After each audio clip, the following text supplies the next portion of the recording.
people have symptoms, that's the red flag saying something is wrong. We should be asking the question, why have they got those symptoms? We're all asking the question why, and that is what modern medicine is signally failing to do. Doctors are now being sanctioned, not because they're bad doctors or because they've done the wrong things, but because they think the wrong things.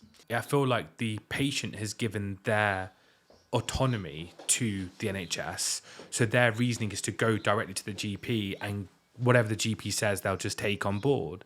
And the GP's given their power away as well, because they're basically the NICE guidelines. If it's not in the NICE guidelines, you can't recommend it. In 2022, 10,000 doctors just deregistered. That's out of a workforce of about 139,000. So that's probably about 8% of doctors just deregistered because medicine was no longer satisfying. Do anything other than conventional medicine, then they get targeted and struck off. We were told point blank, if you mention anything to do with it, if you write an article, you will have your licenses revoked. Sarah, thank you so much for joining me today. I really appreciate you being so welcoming us, inviting us into your beautiful home. Dilly, it's my absolute pleasure. I'm very lucky to live in the most beautiful place in the world, and the more people I can share that with, the happier I shall be. Good. Well, should we just get the elephant or dog in the room? Oh. This is Nancy, everyone. Anyone who ever watched Dr Myhill speaking, they'll always know that she talks about Nancy in much fondness. So this is Nancy, everyone, who's joined us for the podcast today. This is Nancy, and she's my best friend, and we all have to have a little bit of love in our life, don't we? My daughters have left home, so I have to pour my love into my pets and my animals and my friends with whom I live. Oh, that's brilliant. That's brilliant. I was sat thinking about how we get started today, and last night I kept thinking, how do I introduce what I would call you as one of the OGs of the industry? As long as I've been in this industry, you've always been mentioned in some topic of conversation. You're over 40 years in clinical practice. Correct. And you've had some of the largest shots I've ever seen fired at someone for so-called malpractice. And just reading about those stories has been fascinating and understanding them. And I said to myself, do I want to cover chronic fatigue with Sarah? No. Do I want to talk about ME with Sarah? No. What I want to do today is just to talk about you and get to know you a bit more, because I think so many people have benefited from the information that you've given, but no one's really talked about how it's affected you as an individual, because you've been, I wouldn't say just through the fire. You've not just been through it. You've been pulled each left, forward, backwards. So I think that would be a really good place to kind of get started when you first, what happened? Well, I have to be very grateful I live in the modern age, because had I lived 500 years ago, I would have been burnt at the stake. so that's a bonus straight away. But I was always, my family background is engineering. My great uncle designed and built the Sydney Harbour Bridge, for example. Oh, and wow. Engineers are logical thinkers. They look at a problem, they ask the question why, what we have to do, and that gives you the how. And all problem solving should be addressed like this, and medicine is no different. And when I started off, I qualified in 1981, I went into general practice asking the question, why and how and what's going on here. Now, that doesn't sit well with medical education, because medical education has been taken over by Big Pharma, the drug companies, and their mantra is, a patient cured is a customer lost. And I was even aware in the early 1980s that the medical profession were not interested in cures. They were interested in managing problems with drugs. But that's not what my patients wanted. My patients would come in and see me, and they'd have a migraine, and they'd want to know why they got migraine. And I suddenly realised that had not been addressed anywhere in my medical education, why people have migraine. Well, I knew all about the drugs to treat it, but I knew nothing about the cause. And this came home to me in a very personal way, because my daughter, my first daughter, was born in 1982, and she had the most appalling colic. And the health visitors were saying, we can have these drops and these medications, whatever. But I wanted to know why she had that appalling colic. And I can remember being in the middle of the night holding this screaming baby, and my husband then saying, you're the effing doctor, you sort it out. And I thought to myself, he's right, I am the effing doctor, I should know. It was dairy products. It was the dairy products that I was consuming, getting to the breast milk, was giving her terrible colic. And as soon as I gave up dairy products, she transformed. She became a different person. And that information should be standard in all the medical textbooks, the midwifery textbooks, the health visitor textbooks. It's nowhere to be found still today. And I just know so many mums who've had the most awful first 3 months with screaming babies and misery, and that could all be prevented. So it was then in the early 1980s that I realised that foods were major drivers of disease for many possible reasons. Irritable bowel syndrome, for example, is typical food allergy. Arthritis. I worked with a lovely lady called Dr Honor Anthony, who was president of the BSEM. And she herself had arthritis. And I remember her saying then, in the early 1980s, all arthritis is allergy.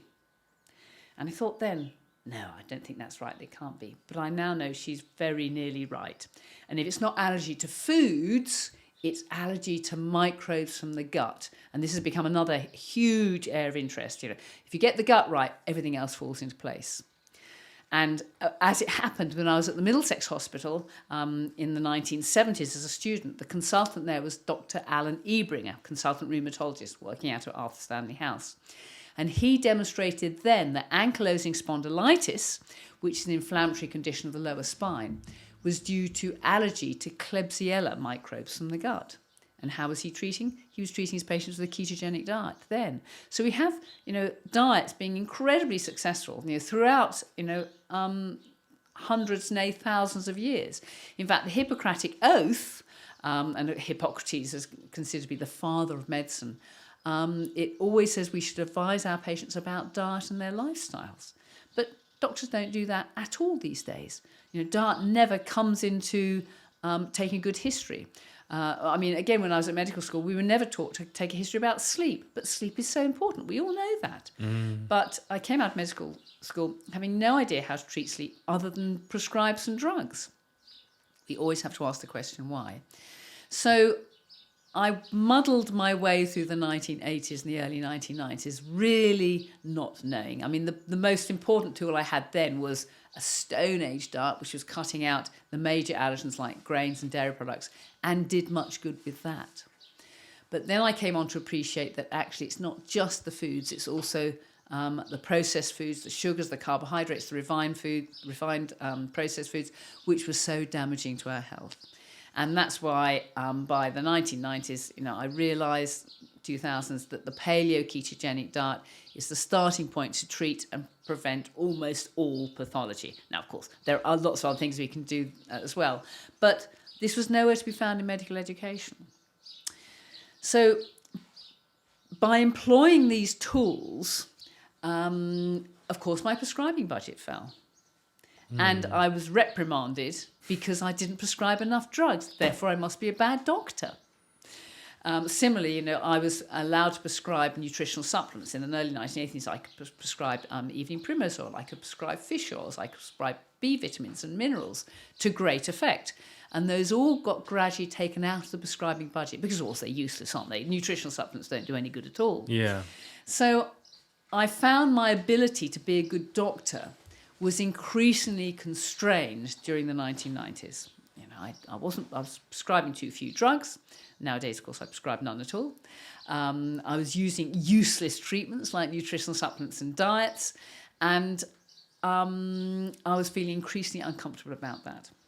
And when I started, suggesting things outside the box, my colleagues didn't like that either. In fact, I very often would go and lecture at postgraduate meetings, talking about diet and supplements to treat conditions, whether that's migraine, irritable bowel syndrome, whatever. And there was not a flicker of interest from the audience. Medical audience, GPs, consultants. And at the end, any questions? No questions. Did anybody come up to me at the end and say, "Oh, that's interesting"? Nobody. The disinterest was mind-blowing. So by 2000, I'd moved to this part of Wales. I'd done 10 years in general practice locally. I then decided to go independent because I then had the clinical freedoms that I needed to be a good and effective doctor. Now, financially, it was a disastrous move. I should have stuck with the NHS. I'd be much better paid now with a proper pension, and I have none such. But I just had to do that. And because the biggest problem within the NHS was the tired all the time patient. In the 1980s, that was thought to make up about 40% of all consultations. Tiredness is a very common complaint, and nobody had any answer to that. So I became interested in patients with chronic fatigue syndrome and ME.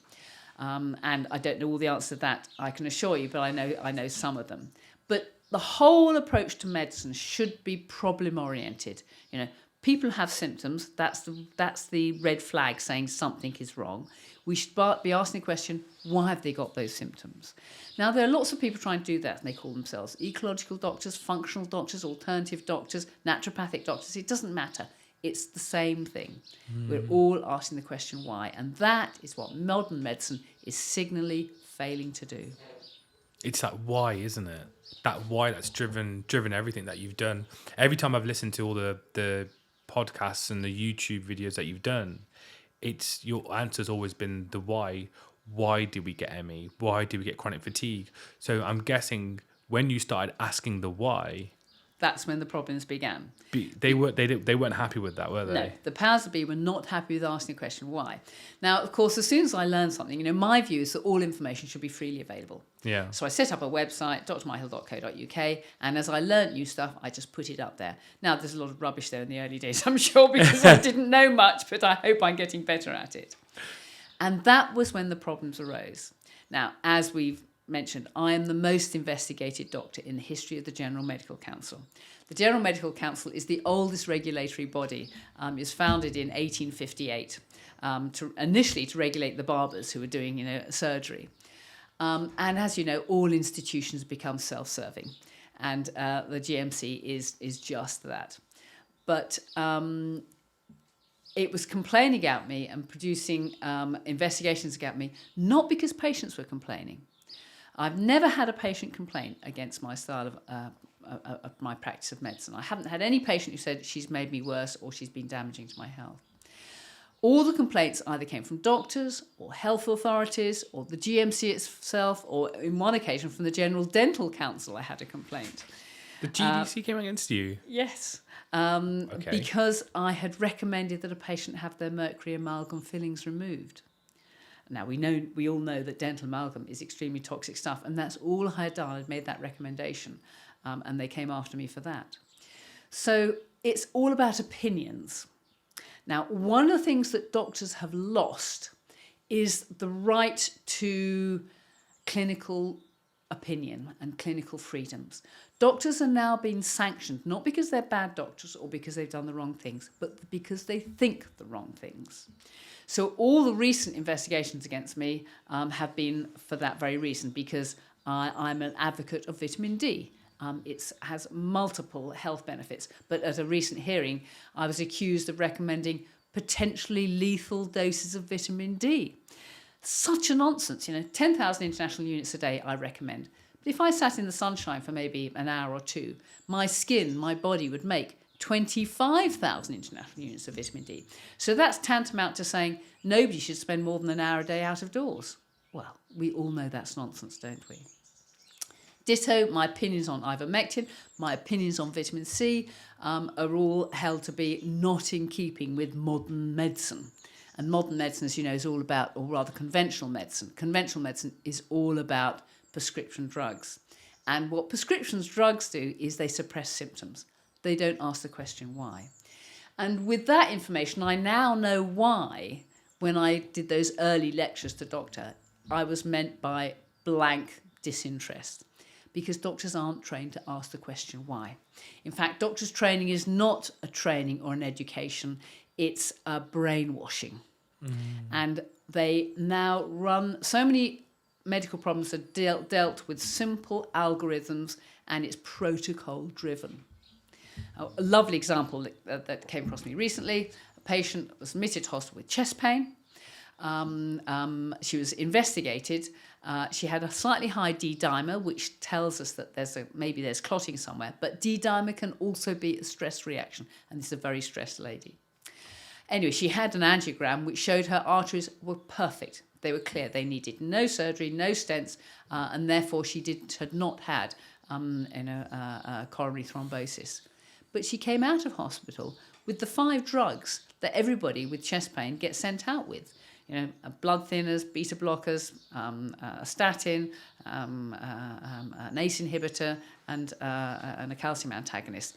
That's just, people just get dished out with that in a mindless way. And none of those drugs were relevant to her. And because she's sensitive to drugs, they're making her ill. Actually, what the diagnosis in her case was is she had something called Tietze's syndrome, which is a costochondritis, which, yes, can present with inner pain. Yes, you get tenderness there. But she was never properly clinically examined, and the diagnosis was missed. So that's just a very simple example of how patients going to hospital, you know, the question why is not fully addressed, and important diagnoses are missed, and they end up being prescribed useless drugs. I mean, the drug that is my biggest hate of all, or the group of drugs, are the statins. They are the most, as you know, they are the most wide. I mean, I think the statin industry is worth something, or atorvastatin, which is the number 1 statin, is worth $1 trillion a year. That's $1 billion a year. I mean, it's massive, you know, expenditure. It's big business. Big business. And the benefits of statins are next to nothing. Now, the interesting thing about statins is we know they're there because they reduce cholesterol. But you would think that the more you reduce the cholesterol, the less the risk of heart disease. Not so, it's the other way around. The higher your cholesterol, the more protected you are against heart disease. Because cholesterol does not cause arterial disease, it's used to in the business of healing and repairing arteries. Yeah. So it's an innocent bystander. If you want to know what damages arteries, there's a wonderful book by Malcolm Kendrick called, and I love this title, The Clot Thickens.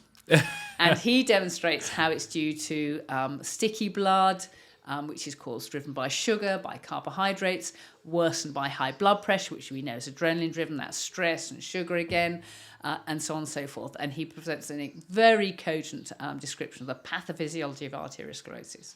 You know, cholesterol is an innocent bystander. But what statins are is they're mildly anti-inflammatory, and that may have a protective effect. But again, we have to ask, why are they anti-inflammatory? What's the mechanism of that? And the mechanism is they look like vitamin D. They're vitamin D mimics.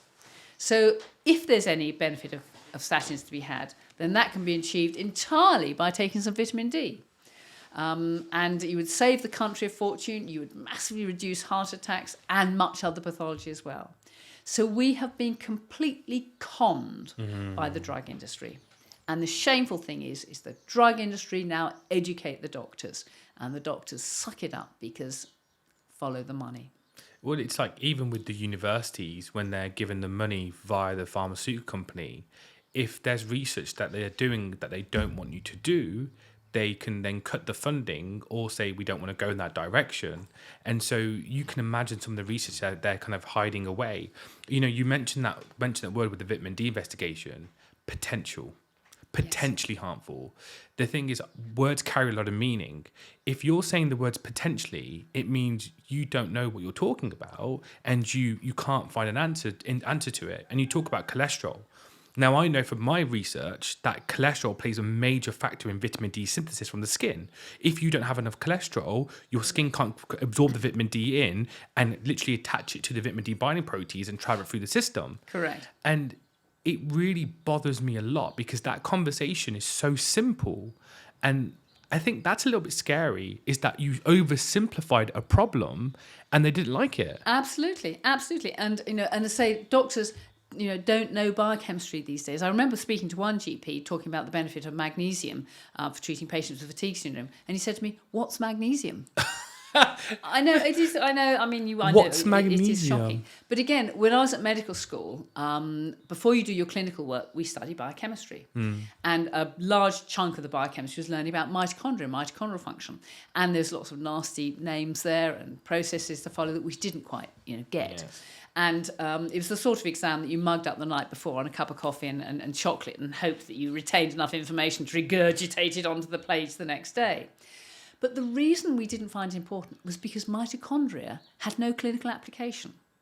We learned about mitochondrial biochemistry, and that word was never again mentioned throughout the whole of my clinical career, as a medical student. But we now know that mitochondria are implicated in almost any pathology you care to mention.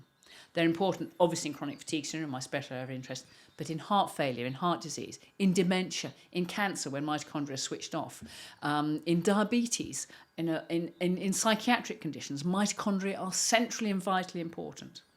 And let's face it, it's not difficult to work out why, is it? Mitochondria generate energy, and without energy, we are dead. Without mitochondria in our liver, you go into liver failure. Without mitochondria in our heart, you go into instant heart failure, and so on. Mitochondria are, that energy production is the difference between life and death, and we should be looking after them. But it's in the early 1990s that I started asking myself the question, I wonder if mitochondria are implicated in my patients with chronic fatigue syndrome. And it was a heretical idea at the time. I got reported to the General Medical Council in the 2000s for a mitochondrial function test that a colleague of mine had developed, and I was using it in clinical medicine. That made me a bad doctor. The interesting thing is that doctor who put in that complaint to the GMC subsequently withdrew it after I'd answered his questions, but the GMC continued to run with that investigation. So It just gives you a perfect example of how the medical profession don't understand, and that goes right up to the top layers of administration, who then sanction any doctors who have ideas outside the norm, outside what is considered conventional. And what is considered conventional is what we get taught by the drug companies. So the whole of medicine these days has just been boiled down to simple algorithms. Now, there are a great many fantastic, intelligent, caring doctors who would love to practice this sort of medicine. But they know they daren't because they will get targeted and they will get struck off. And to be struck off by the GMC is the end of your medical career, because you will never get a job within the NHS. It takes decades to build up an independent practice.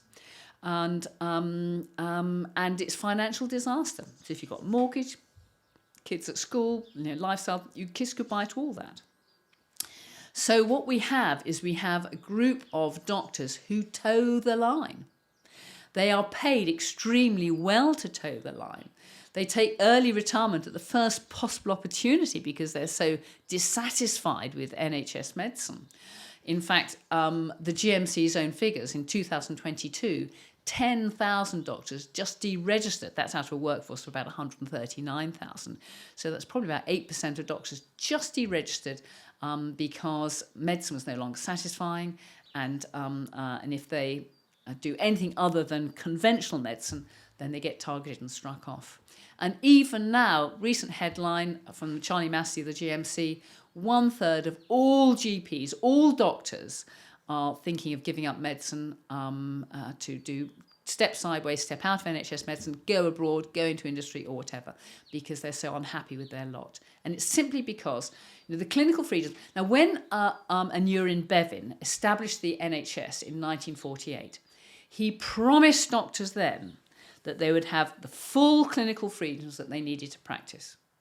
My grandparents were doctors. My grandmother was one of the first women doctors. She qualified in 1922. My grandfather was a doctor as well. And I can remember them saying that the day the NHS came into existence was the best day of their lives, because suddenly they could treat everybody who came to them, not just the people who could afford it. Yeah. And in the early days of the NHS, it was a great institution. My father was also a doctor, as was my uncle. So they were in practice together in Welling in Hertfordshire. So it was Dancy, Dancy, Dancy and Dancy. So if you want to see Dr. Dancy, you were no better off. And that firm, as it was called, was responsible for the health of the whole village. They had a local hospital that they ran for acute problems. There was Danesbury Hospital for chronic sick. They had visiting consultants that would come in. They had 3 surgeries a day, including Sundays, and everybody was seen the same day. They gave a fantastic service. And then it all fell apart when fund holding came in. Because when fund holding came in the 1980s, then suddenly the NHS was monetised and everything was paid for. Now, the GPs loved it because they could organise things so they didn't have so much night calls, so they could reduce their workload, but it lost all that continuity of care for patients. And now patients, they come into their GP, and maybe sitting in front of me is somebody they've never seen before, who has no idea of their health, their families, and where they live. I mean, when I worked in general practice, I knew all the families locally. My first practice was a mining community in Annesley Woodhouse and Kirkby and Ashfield, and everybody knew everybody else's business. Yeah. And I can remember once, a guy coming in to see me, and he'd got a terribly sore back, and he said, "Oh, I've strained it doing the gardening, and I want a week out or so." Well, of course, with somebody with acute back pain, you don't have any objective way of assessing their level of pain. You just have to believe what they say. So yes, I said, "Here's a sick note for a week." Off he went. And the next person that came in said, he's been digging his garden for the last month. He just wants an extra week off in order to finish it off. So you get that sort of inside information that is just not possible these days, to assess somebody, because everybody in the community knows everybody else. I mean, another wonderful occasion, I used to work for a lovely doctor called Dr Rickett. And it just so happened that we both came out of our consulting rooms at the same time, and the waiting room was packed. And he looked around and he said, you and you can bugger off home because there's nothing wrong with you. He knew straight away. He knew exactly. He knew what they were here for, yeah. He knew. And that is what was so precious about general practice, because the doctors knew the whole community and the whole community knew the doctors. I mean, it can work the other way as well, because I can remember as a child, the surgery was an annex of the house. I can remember being in the playroom and a patient screaming out, "You've murdered my wife, Dr. Dancy," at the top of his voice. And so, the doctors got in the neck as well. So, my father hadn't murdered his wife, of course, but there had been some medical error perhaps that explained that. But, the doctors were immediately responsible to the patients, and the patients equally, they could gossip, they could get back at the doctors. It's a fascinating interaction, and that's the way medicine should be, because medicine is not a science, it's an art. I see myself as the clinician as the interface between the science of the how and the why and the where, and the art of treating the patient, because everybody is different. Now, in fact, I always liken treating people as like playing cricket. And I'm a great cricket fan. I love cricket. We all have the same rules of the game. We all have the same bat, the same ball, the same wickets, the same flat playing field, but everybody plays it differently. And you can immediately see from their action as a bowler or as a batsman, as a fielder, you immediately identify who it is that's playing, because we all do it differently. And it's the same with medicine. And all those aspects of medicine are just being has just been lost. The powers that be are trying to boil it down into a simple science, and it isn't a simple science. Everybody is different, and drugs are not the answer. Drugs are, I think, that power loss is quite interesting. I feel like the patient has given their autonomy to the NHS, so their reasoning is to go directly to the GP, and whatever the GP says, they'll just take on board.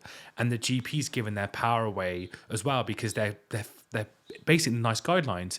If it's not in the nice guidelines, you can't recommend it, and that's quite worrying, because they've given their power away.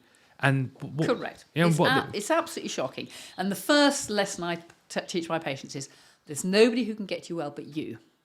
Well, you have to take responsibility of your health. And okay, I can give you the rules of the game and the tools of the trade and shout encouragement from the sidelines and cheer and so on, but there's only one person who can walk the walk, and that's you. And once that's been taken on board, then they do walk the walk. Now, that's less of a problem for me these days, because when people come and see me, they know what to expect. They know. I don't have to give them that lecture anymore. And that's why we get great results. That's why I'm seeing new patients all the time, because I'm getting rid of the old ones. I'm not getting rid of them, but they're well. But your way of practicing is what I've been preaching for so long. I always say to new clinicians, I say to them, you're not interested in existing patients. You're interested in new patients. You're not bothered by the ones that have come through, because if you've given them the tools, they don't need you anymore. Correct. And the problem is that because they're so reliant in that model of being over reliant on the NHS, and they're like, oh, and my GP, I've got this niggling problem, I better go to my doctor. My mum, she's from India, but she's exactly the same. Like because she trusts and believes in the NHS doctors, that's what she'll always go to, and she believes anything she does, she has to go to there. And I followed her like health journey, and I don't intervene so much as I should do, and it's more so because my mum is a strong woman and I let her do what she needs to do. But when I watch her go through that same process, I keep asking the same question: where's your logic gone into? And the thing is, I always say to people, it's down to you. Yes. Like, you said it in one of the podcasts. You said to people, I'm only here to give you the information. What you do with it is your choice. Correct. And people don't understand that they have freedom of choice. You can say no. If you don't agree with the medication, you can turn around and say, no, I don't agree with that. Do something better. But people don't do that. They'll go, right, you said I need to take this is this. I need to take it this time, at this time, at this time. I will follow everything you say. I know there are always options. I mean, when I was working general practice, I was very mindful. I had two hats on. And obviously somebody would come with, say, high blood pressure, and I'd say, well, we can cure this with the diet and the lifestyle, and you'd see their eyes glaze over and you think, no, they just want the drugs. Yeah. The quick fix. The quick fix. Correct. Because the things I'm asking my patients to do are difficult. They're major lifestyle changes. It's what you eat and how you cook and when you have your meals and all that. And initially, when you put in place something that heals, they may get worse. It's a well-recognised phenomenon. It's called a healing crisis. Yeah. I call them DDD reactions, diet, detox, and die-off reactions. Yeah. And so the path to health is going to be a bumpy one. And that's why drugs are so seductive, because you can take a pill one day and instantly have a resolution of your symptoms, whether that's pain or acid reflux or inflammation or whatever. But we have symptoms for very good reasons. We have symptoms, that's our body telling us something is wrong, do something about it. And we should be using symptoms as a guide to recovery, not masking them. The main mechanism by which people mask the symptoms of stress, because stress is a major driver of pathology, is through addiction. And we know that sugar and caffeine will give us a little hit of energy, and that will allow us to surmount the next demand. But you can't have an upper without a downer. And so you might get a quick hit of energy, but then you have less energy in the medium term. People get stressed at the end of the day, and they use nicotine, vapes, smoking, alcohol, cannabis or whatever to try to chill out and relax. Yes, okay, it has that nice feeling in the short term, but we know all those things are not good for us in the long term. So if people are running their life on addiction, that's usually a good sign that they're stressed and they haven't got the energy that they should. So again, it's something I always ask about. Do you smoke? Do you drink? How much sugar do you have? And the single biggest addiction of all is sugar and processed foods. Of course, it's easy. It's easy. It's ease of access. The thing is, Sarah, that's the issue. As society now, we want that quick, easy dopamine rush. They talk about addiction to like mobile phones now on social media, because we can open up our phone and get a quick 1 minute, 30-second rush. Yes. And if you explain that to people and say, well, actually, normally if you look at the old tribes, they would go out hunting. Yes. And their dopamine fix was them chasing an animal to try and get it down. Correct. Or then they were growing their crops. Correct. They lived much more peaceful, relaxed lifestyles. That's right. And then you ask those questions like, how often are you going to like McDonald's, we say? And you ask them simple, oh, but I only go for a coffee. I only go for the coffee. It's 99p, don't you know? And you're like, oh, okay, but what do you have in that coffee? Oh, milk and 2 sugars, and the biscuit. And the biscuit. But it's those little habits that we've kind of gotten into because they're quick dopamine rushes. Yes. And the thing is, we don't know how to delay onset of like fulfillment and joy. I'm going to do a podcast soon about sperm. I want to look at the idea of spermageddon, about how male fertility has decreased over time, and everyone's getting scared of these topics because what it's doing is it's putting the onus on the individual and saying you are to blame. So it brings me to this point. You're 45 and 0 now, or 44 and 0 for investigations? Oh yes, exactly. 44 and 0 for investigations. Yep. So every single time you've been literally put onto that pitchfork. You've given them the information, and I'm going to say with jack shit has happened. They're not interested in it. I mean, at my last hearing, I was accused of prescribing potentially lethal dose of vitamin D, advocating vitamin C, ivermectin, iodine for the treatment of acute viral infection, including COVID. And I provided the GMC with a huge evidence base, extensively scientifically referenced for them to look through. When I came to the hearing, I asked the panel, had they read those references? No, they hadn't read any of them. And of course, why would they? And in fact, they didn't even have them in front of them because they said to me, and they asked one of the team to go and print them out for them so they could have a quick look at them in the lunch break. So what that tells me is they are not interested in evidence. They're not interested in science. And in fact, at one of my hearings, they explained to me that they were not interested in facts. They're only interested in information. Well, that's absolutely useless, isn't it? Facts are information. Well, the point is, and this is what makes the GMC a kangaroo court, is they just make up the rules as they go along. They make up the rules that suit them. So at my last hearing, it was very clearly indicated that I could call witnesses. I informed the GMC 6 months prior to the hearing that I was going to call witnesses. And in fact, I sent them a court subpoena to make sure that they turned up at the hearing. A week before, the GMC applied to the Cardiff Court to cancel those subpoenas. They didn't get their application in time, and I wasn't allowed to postpone the hearing in order to contest it. The hearing just went ahead with no witnesses. Now, I call that a kangaroo court. Yeah. How does that feel? How does it feel? Well, of course, these days, I don't let it hurt me. Because, that would just, being angry about something is a waste of emotional energy. So I treat the whole thing as a joke. And it has made the GMC the laughing stock. And it is a laughing stock. But the trouble is it's a laughing stock with huge powers. Huge powers to terminate the career of a doctor overnight. I mean, my first GMC hearing was called for on the Monday, and I received notice of it on the Thursday before, with 1 working day's notice. I had no idea until that Thursday what the allegations were, what I was accused of, and I was expected to turn up on the Monday to defend myself. Now, Harold Shipman, who, as you know, is the greatest mass murderer probably of all time, certainly in this country, he was afforded 2 months to prepare for his GMC hearing, and that was after he'd already been convicted of murders. So, and again, when I point out these anomalies to the GMC, they don't like it. In fact, in October 2010, I was suspended from the practice of medicine because I lacked respect for my regulatory body, the General Medical Council. Not because I'd done anything wrong, but because I lacked respect for them. Because essentially I was giving them a piece of my own mind.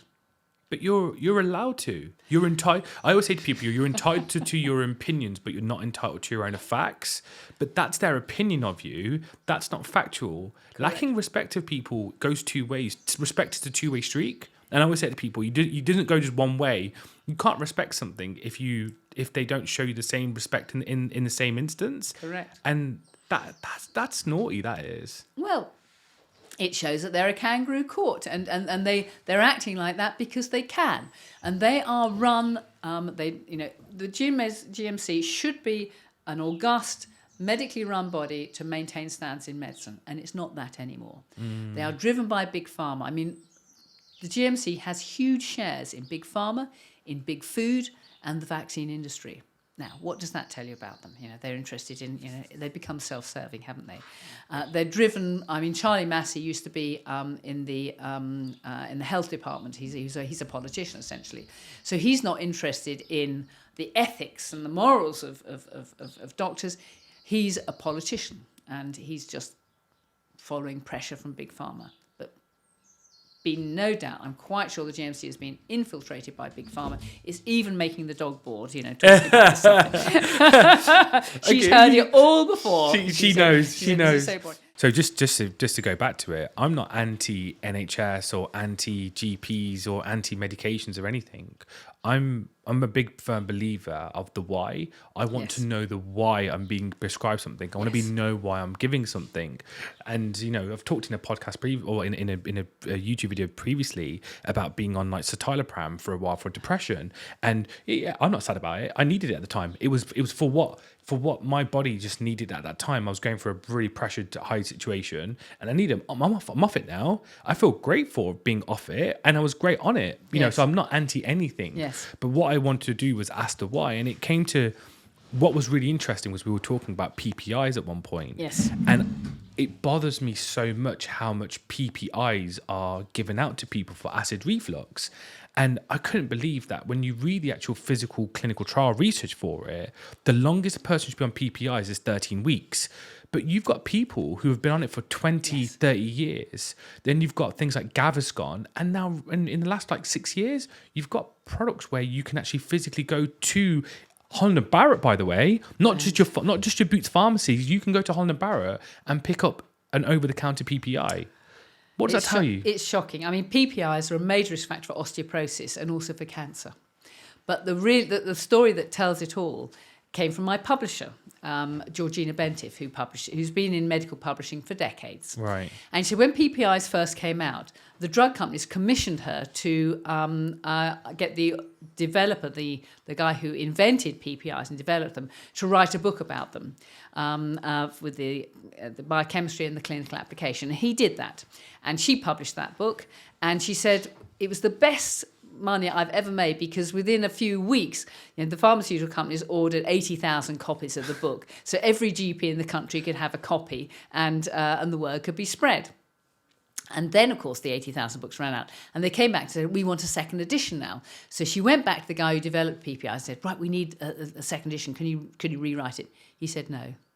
He said, I now know what a dangerous drug it is and how much harm it's doing to people. And I can't bring myself to write the book again. So the guy who developed PPIs, knew early on how dangerous they are because stomach acid is so important. Stomach acid provides a vital role. Without stomach acid, we can't digest protein. It's special. So you can't, then you can't heal and repair the body if you haven't got the protein to do that with. Without stomach acid, you can't absorb minerals, so you then become mineral deficient. Without stomach acid, you can't sterilize the upper gut.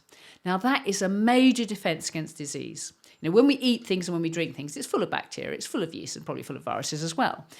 In fact, when we inhale air, it can be full of viruses. And those viruses should stick onto the sticky mucus in the respiratory tract, be coughed up and swallowed. Yeah. It should end up in the stomach. Now, the pH of the stomach should be about pH 3, which is very acid. It's not far off conch sulfuric acid. Mm-hmm. And the point about that is that kills all microbes that comes into the body. It's the major defense against infection. And we now know that infection drives nearly all pathology. Anything you care to look at, I wrote a book about this, The Infection Game, dementia, cancer, heart disease, they all have infectious drivers.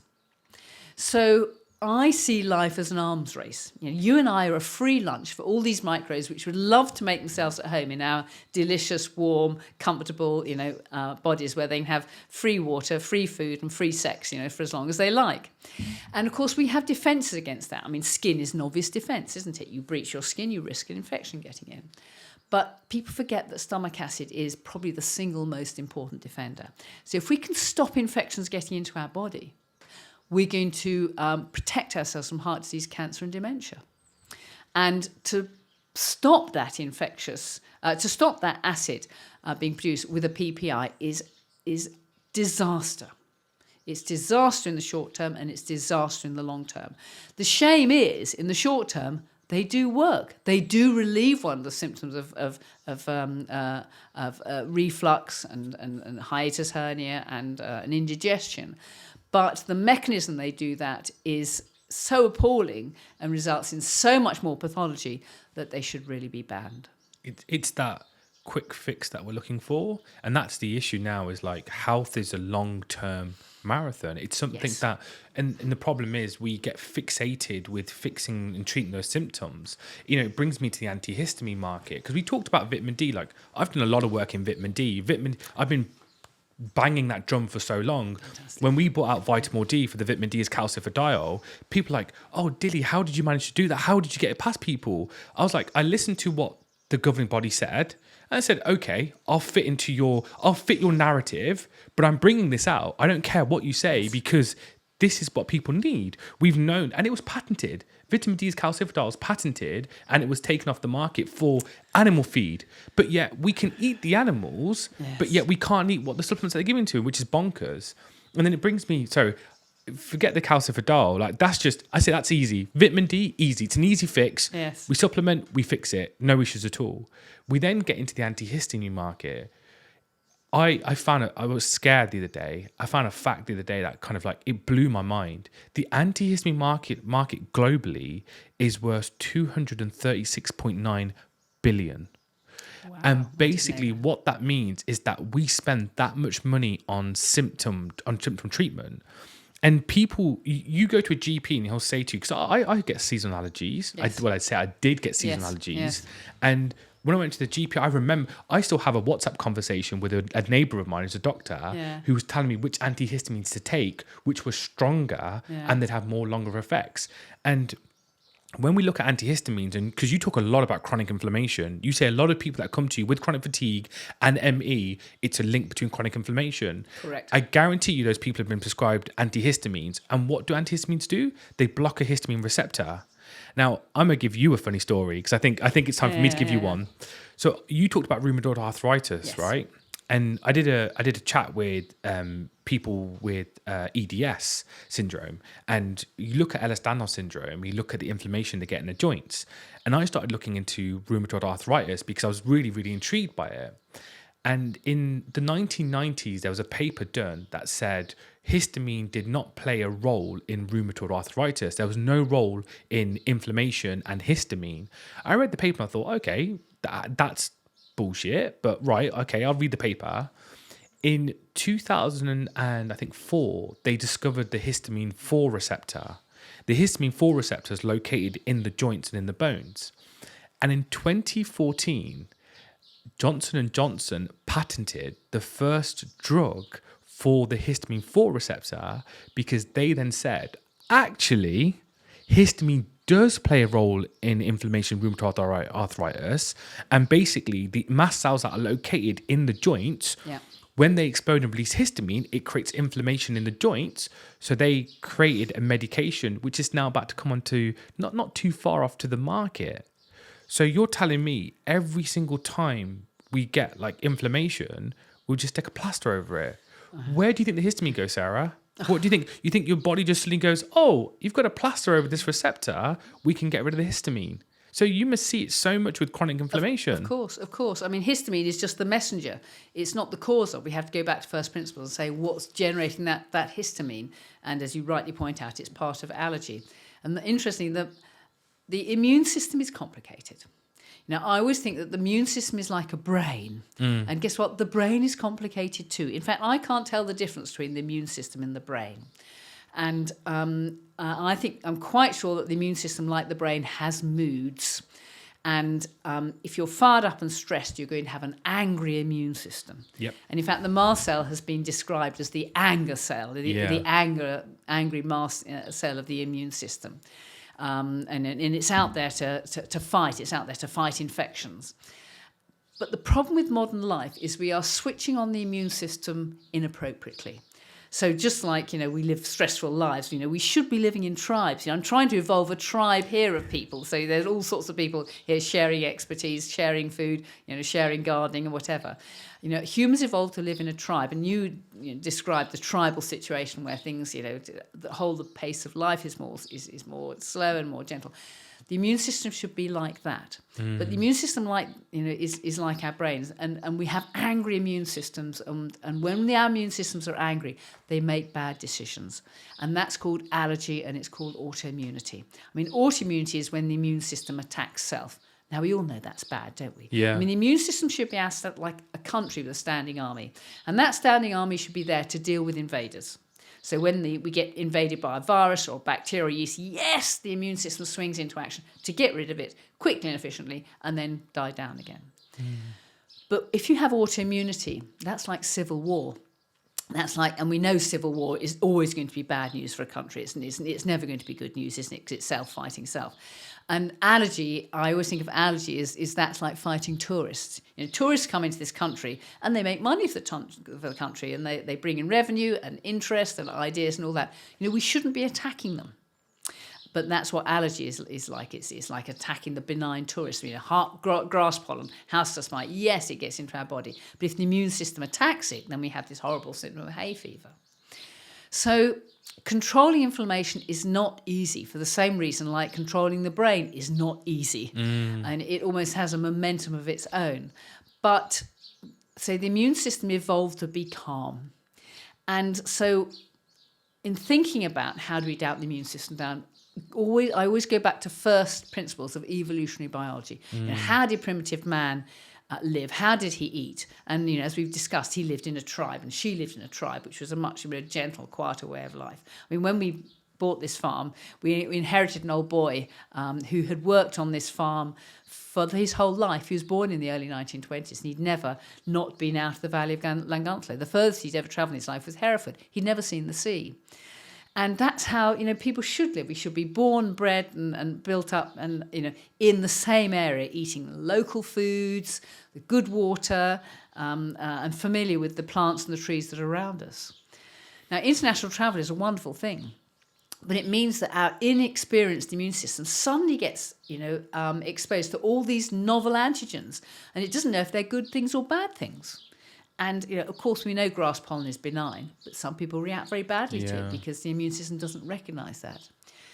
And again, a problem with modern life is we are switching on the immune system for no good reason. And I suspect a major driver of that are vaccines. And, you know, there's a general assumption that vaccines are helpful and they are good. But I've just read a book called Turtles All the Way Down. Which is written by some Israeli doctors who've written it anonymously because they are fearful of putting their names to it because they know they will be targeted by the powers that be and probably lose their lives and their research funding and their work and so on and so forth. But it's called Turtles All the Way Down because it's based on a story that came out about 150 years ago of, you know, a lecture being given about how the world is round. And there's an old woman in the audience, of course, it had to be an old woman like me, of course, who put her hand up and said, well, young man, that's all very interesting what you say, but I'm afraid my experience of the world is it's entirely flat. Yeah, and this business about it being round is complete nonsense. Oh, said the lecturer, so, you know, what holds it up? Well, there are 4 giant elephants, one at each corner of the earth, and they're holding it up. Well, what do the elephants stand on? Well, they stand on 4 giant turtles. And what do the turtles stand on? Ha ha, she said. It's turtles all the way down. So the point here is that vaccine science is based on turtles all the way down. It's not based on science because when they look at the efficacy of the vaccine, they compare it with the placebo, which is also a vaccine, but maybe without the active principle. So side effects of vaccines have never been, when you look at side effects of vaccines, they've never been compared with placebo. And the drug companies know they daren't do that because of all the side effects that will then become apparent. And the second point is, nobody's ever asked the question, do vaccines actually work? Do they reduce the incidence of disease? And the answer is, there's not a scrap of evidence they do that either. Because the incidence of disease was already coming down with good hygiene and good nutrition. So as soon as, you know, we had clean food, clean water, and the sewage was efficiently taken away, all those infectious diseases just melted away. And if you look at the graphs of the incidence of disease, you know, and when vaccination comes along, the incidence of disease is falling. And then when it's right at the bottom, then the vaccines come along. So the fall has been ascribed to vaccines when that is not actually the case. Now, don't take my word for it. Look at the science. Whenever there's an issue coming out, don't take the word of always go for the data, always go for the science. And when you actually look at the data, when you actually look at the science, you realise they've got it wrong. In fact, a very good friend of mine, Jane Donahan, interesting case. She was a GP working in London, and a mother came along to her and said, look, I'm separated from my husband. I don't want my child to be vaccinated, but father does. Would you act as my expert witness? Yes, she said, I will. Went to court, and she won the case because she presented the science. But the father reported to the General Medical Council. Oh, of course he did. Of course he did. And so she then had an extremely stressful GMC case where she conducted her own defence, and she went to the original vaccine trials and demonstrated a complete lack of evidence for the efficacy of vaccines. And guess what? She won her case. But she was so stressed by the whole business, she said, I can't face another GMC hearing. So she gave up her licence to practice medicine, and she works as a homeopathic doctor now. So that's just an example of somebody who got the science right, was found to be correct, and is now not working as a general practitioner. That's a massive loss to the community, because she's a good doctor, hugely caring, and looks at the data, looks at the science. And that's what, I've been trying to do, all the way throughout. Look at the data, look at the science. But of course, the powers that be don't want that because they're controlled by Big Pharma. It's quite sad that happens. The fact that we are trialed by fire and we're put through so much. You want to know something interesting? When COVID kicked in, we were actually pulled up by our medical authority, and we were told that we were not allowed to mention the link between COVID and histamine and autoimmune issues. And when I say we were pulled up, we were told point blank, if you mention anything to do with it, if you write an article, you will have your licenses revoked. And I got an email come through, and it came through, and it just said, please do not mention anything to do with histamine and COVID. And it really pissed me right off, as you can imagine it, because that's just Really, that's shocking. It's just the link is there, and you look at it there. And I took the vaccine because I wanted to travel, and I wish I didn't. Yeah. I live in the regret of it. Yeah. I took the first one, I took the second one, and it's because I needed to travel. Yeah. I actually had to go do it because I was doing a vitamin D study in the middle of Africa to look at the effects of, because they had I think 3 cases on an entire population of 150,000. And the 3 cases they had were people who were just I think they were tested for them. They thought they had COVID, and they were completely normal. And so we had to get the vaccines done. And the biggest side effect I saw, not just me, these were people around me, was tachycardia, a fast heart rate. And one of my best friends, and he's a pilot, and he had the exact same symptom. And he said to me, he was like, because we were living together, and he was like, bro, have you had this really anxious feeling, anxiety feeling? And I was like, yeah. I was like, I keep getting really massive anxious attacks. And every single person I speak to who has had vaccine damage now says they get this tachycardia. Now, I don't get it anymore. I did a lot of work on it. I made sure I've got my vitamin D right. I made sure I detox histamine. I made sure I looked at taking vitamin C every day. One of the doctors told me, he said, Dilly, he goes, make sure you're taking vitamin C every single day. And he goes, you will feel the benefits of it.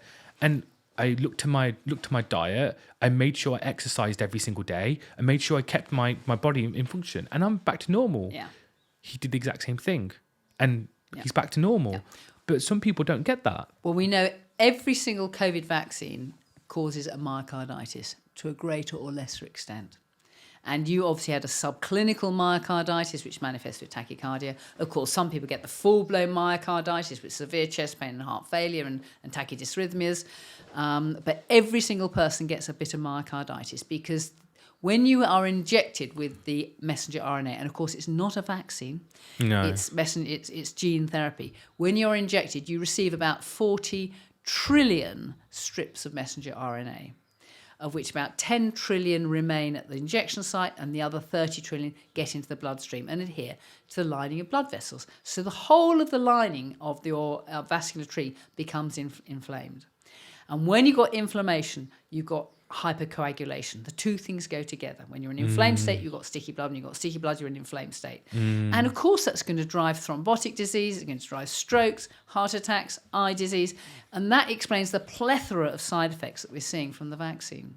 Now, the MHRA, Medicines Health Regulatory Authority, is supposed to regulate new medicines that come out. Oh, I've got an audit coming up from them, literally in weeks away. They are 85% funded by Big Pharma.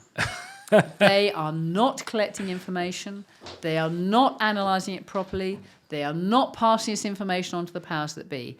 I've reported the MHRA to the Information Commissioner's Officer for multiple malpractice. And this is just an example of how, the whole medical industry is in cahoots with Big Pharma. Yeah, as I say, they're two cheeks of the same backside. Two cheeks of the same backside. I'll remember that when I'm getting audited. Even I remember just sitting down doing the audited paperwork and stuff, like the paperwork for it. It's destroyed me. 2 weeks of just constantly sitting down and putting in like guidelines. And I understand it. I appreciate it. I've had to do it. We've had to do it as a company. We've had to do it because we wanted the safety data so we could do the big song and dance. Yeah. And the thing is, like, I'm very good at sitting on the fence for everything. I can do the song and dance for every single person.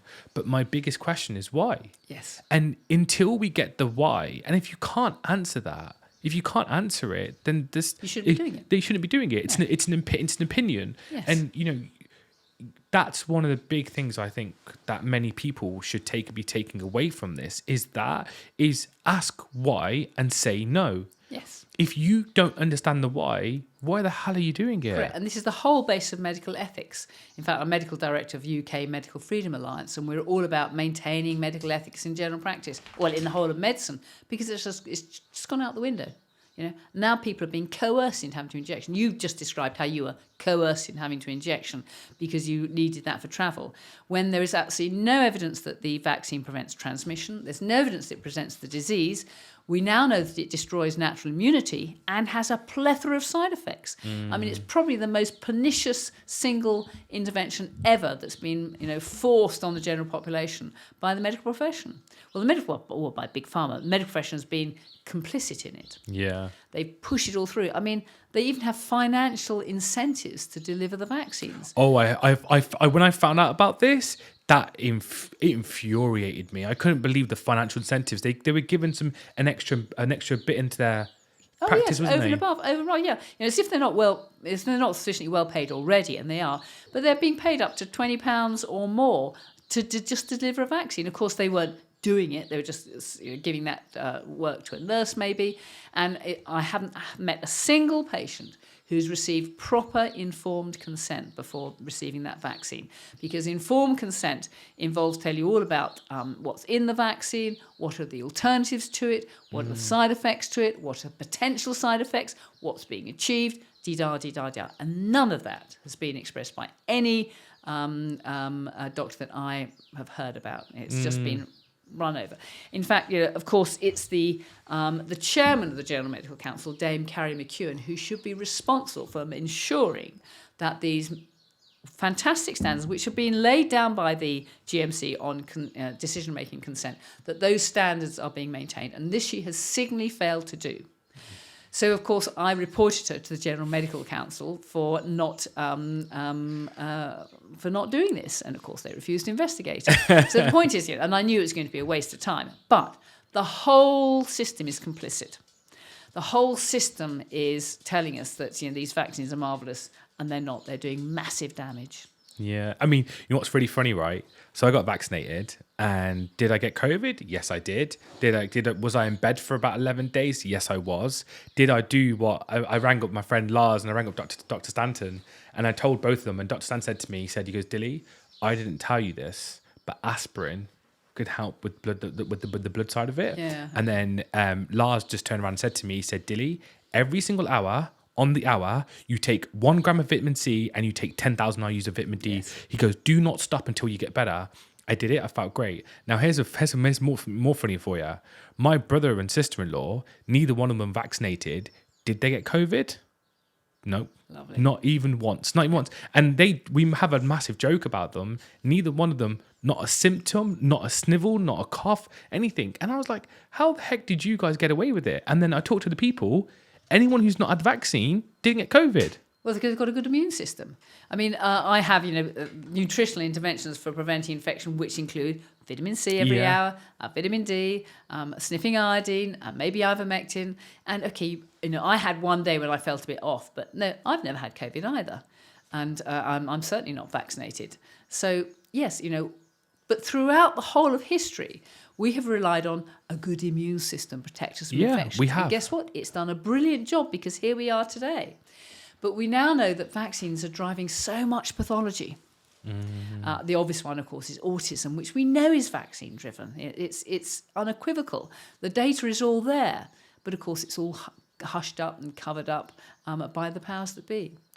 I think that's just a good way to kind of like put it at, is like the fact that we are just, a lot of cloak and dagger is going on, but it's people like yourself who are fighting the good fight that have done it. And it's sad that you've been investigated the way you have, but the resilience that you show is something that I think every patient that comes to you should have. It's that resilience that keeps us going, because the thing is, we're thrown into the fire, but as long as we can laugh about it, and that's it. It's the ability to laugh at a negative situation. If you can find the humor in it, life can be shit. It's allowed to be. Life will throw things at you, but if you can smile and go, of course it happened, of course it is. If you can do that, you will feel so much better for it. That's correct. Well, it's a way of diffusing stress, isn't it? Always, see the funny side. Always look on the bright side, as Monty Python said. Brian was on the cross. Always look on the bright side of life. Did he? I think that should be like every single person's. It's just it. Look on the bright side of it, and it's like the fact that I always say that those symptoms that we get and the health issues that we do get, you know what it is? It's a sign that we can do better. Yeah. It's a sign that we can actually go and make changes to improve our health even better. And if you can do that, you can make just the small changes. Look, if you look at if you just literally go and type in Dr Sarah Myhill into YouTube and watch all the other videos, you've literally given people small, simple changes. It's like Michael Mosley does a series, Just One Thing, doesn't he? And he does 15 minutes on beetroot or 15 minutes on breathing or whatever, and it's called Just One Thing. And you're absolutely right. We just advance slowly. So, of course, I'm very an optimist, and I want to get stuff done tomorrow, and I expect everybody to do the whole thing overnight. But it doesn't work out like that, does it? It's not. It doesn't. People chip away at it and see a benefit, and chip away at it and see a benefit. And I'm still chipping away at it as well. I know I haven't arrived. Oh, 100%. And, of course, the pleasure is always in the journey. And then you find, I feel better for that. Or, that's helped. And the whole thing gradually evolves. And that's it. I think it's the gradual involvement of everything as well. Like, I think if we become too obsessed with trying to because that's it. People want an answer tomorrow if they want. And we live in a society, because of how easy it is to get a dopamine rush now. We can go and watch porn and we can get that dopamine rush. We can go onto we can go eat some sugar and get that dopamine rush. It's that instant fixes. Correct. But life isn't an instant fix. And if we have to continue on that journey and just a little small bit here, a little small change here. Let's not add milk and sugar into everything. Let's go and just try and pull people along with you as you're doing it. Yeah. Because so much happens by chatting and you get the best ideas from listening to other people. Just one little example: I had a riding holiday with a dear friend of mine who'd got a continuous glucose monitor on. Now, she's not diabetic. She was doing it as part of the Zoe project, which is a wonderful project that I totally endorse. And, of course, I was eating PK, but, out in Sicily, there's a lot of bread and pasta around. Yeah. And when lunch came along, we were in the middle of nowhere. Of course, there's a big hunk of bread with some salami. So, of course, I had the salami and fed the bread to the horse. But Charlotte ate the whole lump. And she's not diabetic, but her blood sugar shot up to 11. Wow. I mean, normal blood sugar is between 4 and 6. I have to say, I was blown away by that. It never occurred to me that such, a small amount of carb can make such a massive difference to the blood sugar. And I then, of course, discovered the reason why. I mean, we've got about 5 litres of blood within us. To have a blood sugar between 4 and 6 millimoles, that's about a teaspoon of sugar. And I was amazed by how little that is. And it made me realise how, you don't have to have much sugar in a biscuit or a piece of cake or a Mars bar or something for your blood sugar to go flying in the air. And we know blood sugar is so dangerous. Sugar is so dangerous that, the body will always burn sugar in preference to ketones just to get rid of the stuff. Yeah. It is essential. We do need it as the raw material for detoxing, to make RNA, to make DNA. But as a fuel, it's lethal. And that's why the paleo-ketogenic diet is so important. Ah, that's incredible. I've listened to you say that over and over again, and like, there's nothing else I can more tout than just that. It's everything within balance, and just doing those small, interesting little things that you can do, and just making small changes. And I think just be happier. Teaching people to be happy is, I think that's what our goal is just to teach happiness and just teach how to unwind, unclock, and get away from things. Sarah, thank you so much. Tina, as you know, is a friend of mine, and Tina's one of my heroes. But Sarah, I think you're well up there as one of my like old school heroes. And I think a lot of us should really appreciate the things that you've done for everyone. The fight that you fought is not something that should be, knocked down upon, because it's incredible. You've flown a flag that a lot of people would, lesser people would just be scared to do. So thank you so much for everything you've done for us as, me as an individual, because I wouldn't be here for people like yourself, making sure that we could fight those flags. So thank you so much. Thank you for today. You're very kind. You've asked all the right questions, and I've loved talking to you. Just want to ask one last thing. If anyone wants to know and get more information about what you do, I'm sure we'll put links in the description, but if there's anything that you would recommend people to go read and to go look at. Oh, bless you. Well, I have a website. It's just drmyhill.co.uk. I saw the other day it's had 27 million hits, so I was very pleased with that. And then I've written books on all these subjects. So there are 6 or 7 books on fatigue syndromes, ecological medicine, infection game, the diet, of course. Craig, who writes the books with me, bless him, has got a Facebook group, which is very large, and anybody can access that. And then I run training courses here at weekends, which are good fun. So people come on a Thursday evening, and I talk all day Friday, Saturday, Sunday. We sit in my summer house, we swim in the pool, and I talk about the whole of medicine. And obviously we eat a paleo-ketogenic diet here, and they're good fun weekends. So people are welcome to come on those. Oh, thank you, Sarah. I'm sure many, many people are going to look forward to joining in. I think the next thing you know, you're going to open up the rest of your space and people can start moving in, and you can really build that tribal community, eh? Do hope so. Thank you, Sarah.